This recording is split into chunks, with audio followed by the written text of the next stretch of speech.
Bike কেনাকে কেন্দ্র করে বাবা মার সাথে বচসা, অভিমানে আত্মঘাতী ছেলে। নিহতর নাম সামিরুল মণ্ডল।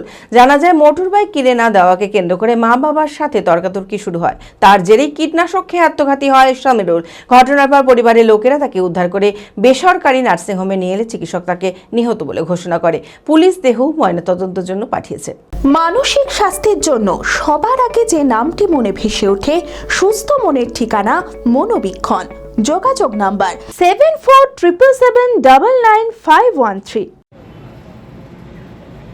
হরিহরপাড়া থানার জগন্নাথপুর এলাকার বাসিন্দা সামিরুল মণ্ডল।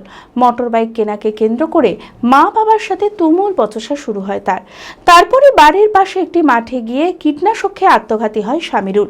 ঘটনার পর পরিবারের লোকেরা তড়িঘড়ি তাকে উদ্ধার করে একটি বেসরকারি হাসপাতালে নিয়ে গেলে চিকিৎসক তাকে নিহত বলে ঘোষণা করেন। পুলিশ দেহ ময়নাতদন্তের জন্য পাঠায়। ঘটনায় শোকের ছায়া পরিবার জুড়ে। চলার মতো না তোমার, মানে বকাবকির জন্যই বিশ্বাস খেয়েছে। কখন হয়েছে ঘটনাটা? ওটা দিয়ে খেতে সেটা সঠিক বলতে পারবো না। আমরা রাত্রে 8টার সময় এখন পেয়েছি। কোথায় পেয়েছিলেন? ওই আমাদের ওখানে পাশে একটা মাঠ আছে, মাঠে। আচ্ছা, দিয়ে তারপরে হাসপাতালে এসে মারা গেল। বহরমপুর মেডিকেল কলেজে নিয়ে এসেছিলেন? নার্সিংহোম। আমি আমার ফেভারিট, আমার মতো আর কেউ।